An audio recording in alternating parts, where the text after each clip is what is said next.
Hi, everyone. I'm Dan Robinson. I am the head of research at Paradigm, and I'm here to talk, for the first time, I think, publicly, talking about Uniswap V3. And this specifically is going to be talking about how I learned to stop worrying and love concentrated liquidity. So, a few things this isn't going to be. This is not an introduction to V3. I'm going to talk a little about kind of the concept behind it, but if you're not familiar with it, this probably isn't for you. There's a lot of things online. I've actually done an online course about Uniswap V3 that you can check out. But I'm going to assume that people interested in this particular area know sort of how it works. And as I say, this is not a neutral talk. I'm very biased here. Not only am I close to the Uniswap team, Paradigm is invested in Uniswap. We have a lot of other investments that touch on various areas of MEV, including ones that are related to this talk. So I would say, if it matters to you that some, I'd be speaking from authority in a completely unbiased place, you should also probably stop watching now. But what you get instead of neutrality and lack of bias is you get passion. And I come by that passion honestly. I think this is going to be a rant that I have been giving for a couple of years now, and I think I've been arguing about this as a brag, but longer than almost anyone else, because this was actually an internal discussion at Uniswap when we were working on Uniswap V3, and we sort of sorted out some of the issues, but I think seeing them in public has really helped figure out, okay, what were we right about, what were we wrong about, and here is something that I continue to think we're right about, and that's going to be talking about just-in-time liquidity. So let's first talk a little about just conceptually what Uniswap V3 is. Here's a picture of Moses concentrating the liquidity in the Red Sea. The reason we came up with concentrated liquidity was we were trying to figure out how to take what was working on Ethereum, which for largely gas efficiency related reasons was automated market makers, and make it more capital efficient.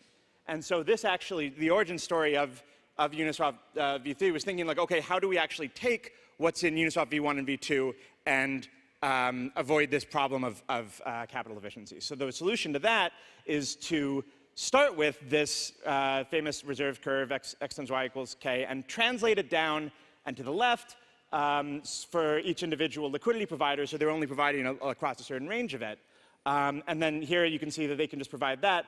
And then you combine that, aggregate it efficiently with all the other liquidity providers. And so this is how we construct this from basically slicing up an AMM into its constituent parts and then letting people provide it only one piece of it. But there's actually another way that this could have happened, another way you can approach this.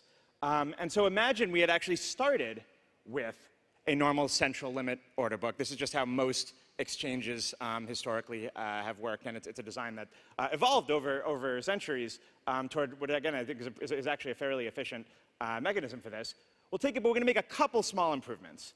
So first, we're just going to smear out every tick so that it covers, instead of just being like a single price, it covers all the prices around it. And what this allows us to do is actually have slightly wider ticks than we might otherwise have. So it's a gas efficiency optimization. The other thing it allows you to do is have infinitely small precision, although of course the fees sort of compromise on that a little bit. Then we're going to say we're going to add a new kind of order type to this central limit order book. We're going to have a flip order, and whenever this order is crossed, whenever it's a buy order, we're going to turn it into a sell order, and if it's crossed and it's a sell order, we're going to turn it into a buy order. And then we're going to say just, for convenience, because it would be maybe slow for you to add all these orders, we're just going to have a function for you just drag across a whole range of liquidity, and you're going to add a bunch of orders. And this is basically, at this point, we've now actually created something that looks quite a lot like Uniswap V3. It looks like the capital efficient AMM. I think that's, they're the same picture. I think this is not a coincidence. I think everything that rises must converge, and ultimately, if you're optimizing, it's like how nature keeps trying to evolve a crab. There's only one really good design, I think, for how this kind of liquidity market making should work, and I think it looks something like this hybrid order book AMM. And so what's interesting is, I think, in 2019, if you were arguing with me about DEXs, I would probably be taking a very anti-central limit order book stance, and very pro AMMs are really sort of the future. And I think, again, I don't think I was necessarily wrong then. But certainly the world has changed a lot, such that actually I think a lot of the arguments that people were making at the time, and then maybe I might have actually dismissed too quickly, were just ahead of their time. People were right when they were saying that AMMs were too capital inefficient. They were just too early. And so when we optimized the AMM for capital efficiency, we actually ended up with something that could have looked like if we'd started with a central limit order book and just optimized it for gas. Okay, so when we had, now that we have central limit order books, we actually get something that's a lot, we see these phenomena arise that exist in traditional finance more often. And one of them is this concept of just-in-time liquidity. This is a ninja shooting water from his hands, representing just-in-time liquidity from Mortal Kombat. So what is just-in-time liquidity? So there's, and since Uniswap launched, there has been this type of attack, I'll say, maybe using the word attack non-judgmentally, where it's called a sandwich attack. And so the way this works is that when someone places a market order on Uniswap, they have some limit of the price that they're willing to pay, and they'd like to not pay that price. They'd like to pay a lower price. But what an attacker can do, if the current price is lower, is come in, force them to get that price. Under certain conditions, an attacker can do this. Force them to get the worst price, basically the limit price that they're willing to pay, and then after they've paid it, they get to lock in some profit. And so this has been an issue in Uniswap for a while. I think there are, it's not the main thing I'm going to talk about, but I will get back to it in a second. What I'm going to talk about is this other kind of attack, which is just-in-time liquidity attack. And so the way the liquidity attack works is instead of an attacker causing the user to get a worse price by trading in front of them, the attacker is actually going to add liquidity. They're going to provide liquidity that the user is then going to trade against. And what this does is it gives the user a better price. And then like afterward, the attacker can't just lock in a particular profit. They actually have done a trade with the user. They had to provide this better price for the user. And then the attacker has to go hedge it or take, so there's a little risk added on the attacker side potentially, where they have to find somewhere else to hedge that, that trade that they've done. And so this is a phenomenon. This could have happened in theory in Uniswap V2, but it would have taken unimaginably more liquidity to make this to actually do this reasonably in V2. And so V3, by adding a lot of capital efficiency to liquidity provision, also makes this a much more practical thing to do. So as I've explained it here, again, maybe I'm a little biased in how I'm presenting this, but I should say that people go nuts about this. People hate it. People just like, just-in-time liquidity, if you were in my Twitter mentions, is like the worst thing that's ever been happened to the death of Ethereum and Uniswap. And I think there is a reason for this, and I'm going to talk a little about the logic behind this critique. And the issue is when somebody comes in with just-in-time liquidity, they get some of the fees that would have gone otherwise to passive liquidity providers. And these are these trades, basically these trades that would have happened, these bad trades that a user would have had. The liquidity providers might have wanted to get those trades because then they would have gotten the fees from it. But instead, these go to the just-in-time liquidity provider. So this is absolutely right, and it does actually cause some drag on LP fees relative to what would happen if those exact trades were happening without the just-in-time liquidity. But again, that's in some sense largely a transfer from the liquidity providers to the traders, right? And the traders again being another user of Uniswap. So here I'm going to talk again. I think just-in-time liquidity is good. I don't think we should be apologizing for it. I think we should be encouraging that there should be way more just-in-time liquidity. Just-in-time liquidity is just order improvement. It only is going to happen if you're actually going to get a bad price. And in fact, it's a really janky kind of order improvement. It's a really janky kind of what's called a request for quote system. Because basically, someone submits this into the mempool, someone has to see it, and then put in an expensive add liquidity operation before it, put in an expensive add liquidity operation after it, submit this as a Flashbots bundle, and take some risk in basically figuring out how to exactly hedge this.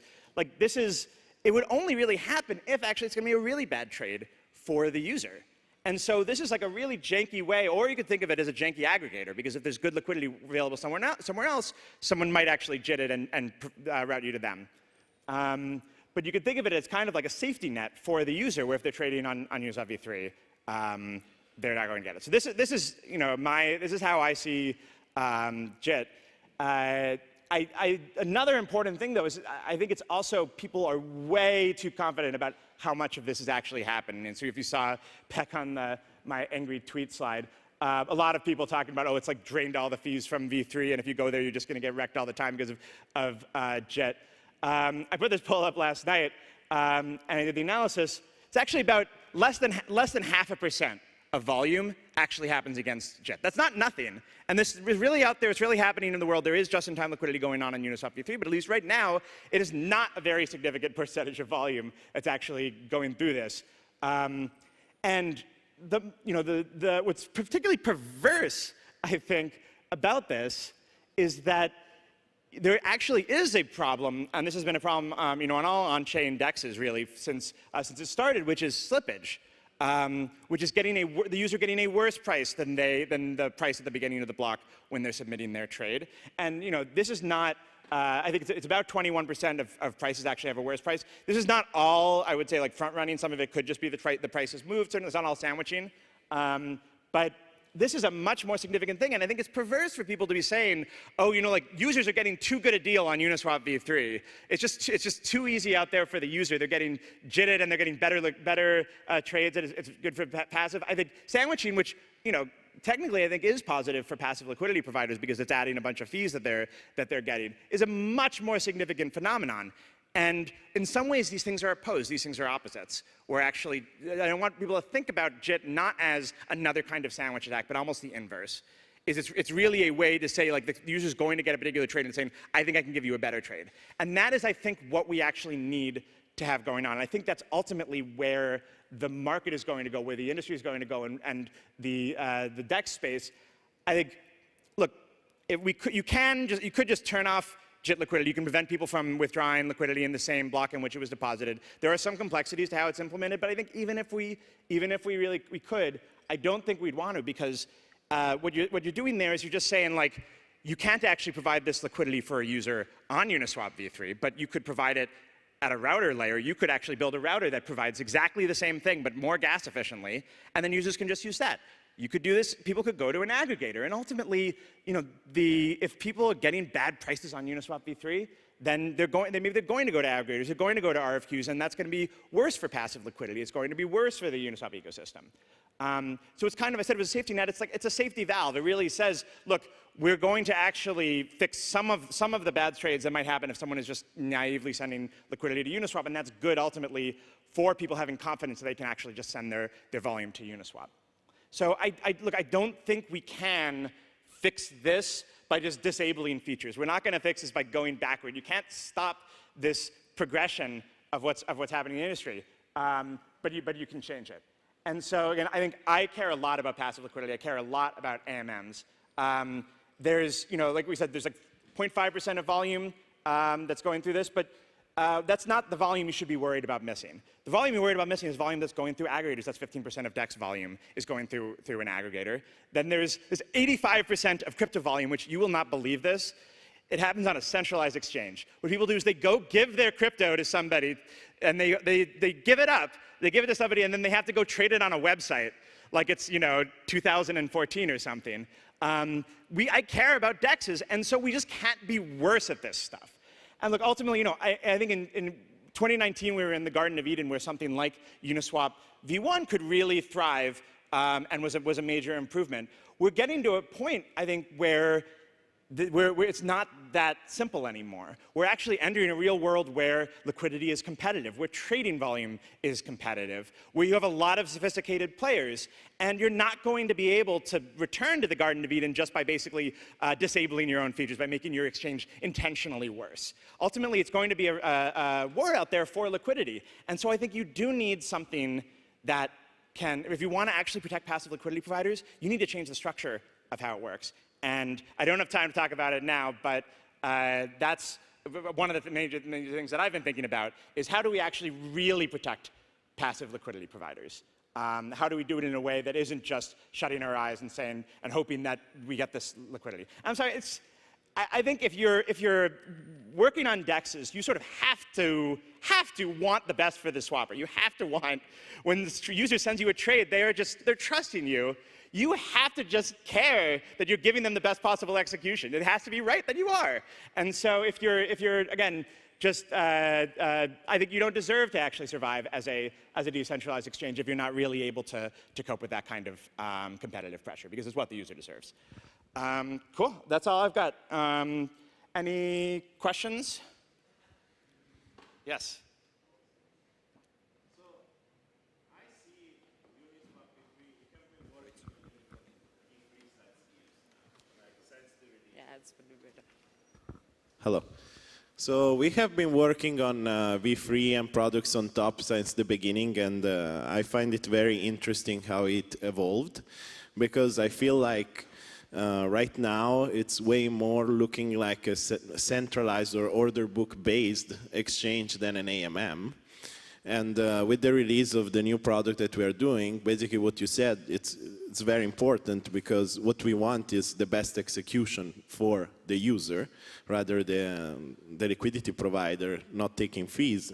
And we are basically creating a new pool in which it's trying to source liquidity across everywhere and just in time execute for the trade.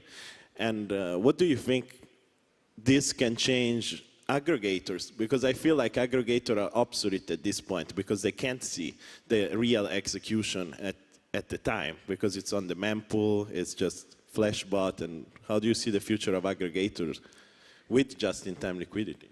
Yeah, so I think you are seeing aggregators actually get into the just-in-time liquidity game themselves, where they are trying to like find centralized market makers or something to provide price improvement for the user. I think that's probably a trend that's going to continue.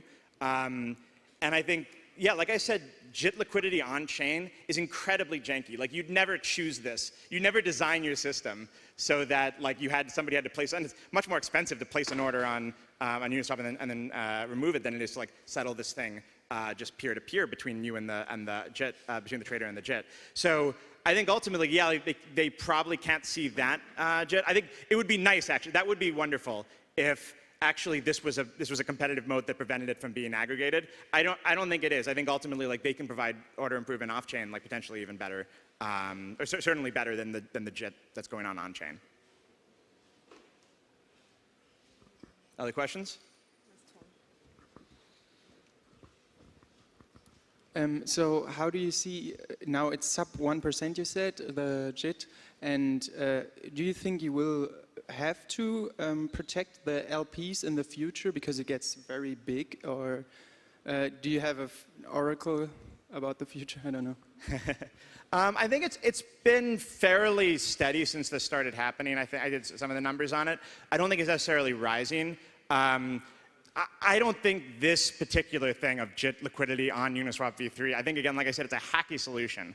It's not, it means that there's something actually going wrong somewhere else in the process, that they're not getting a better price there, that the trade is being routed the wrong way. So I don't see this particular thing becoming like a huge percentage of Uniswap V3 trades. I could be wrong, but if it is, I don't think that would mean, oh, we really should have stopped it. I think that'll mean, oh, something's really going wrong, like people are getting much worse prices than they should be.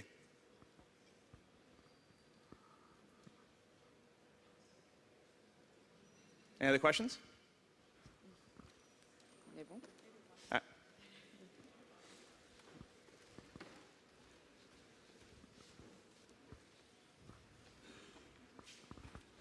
You said it's a 1%, but it's mainly problem for the providers, as I see.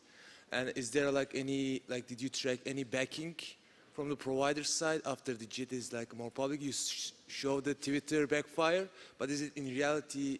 Did you like see any like backing from the pools? Yeah, I mean, so people have done this analysis. It's related to the analysis I did, and I think it's something. Yeah, it's like under 1% of fees, and this happens mostly on a couple pools. Like under 1% of fees or so go to JIT liquidity providers. So it like maybe I think upper bound. My guess would be, and again, I haven't done this analysis in a while. My upper bound would be that it hurts liquidity provider returns by like 1% on average. All right. Thanks, everyone.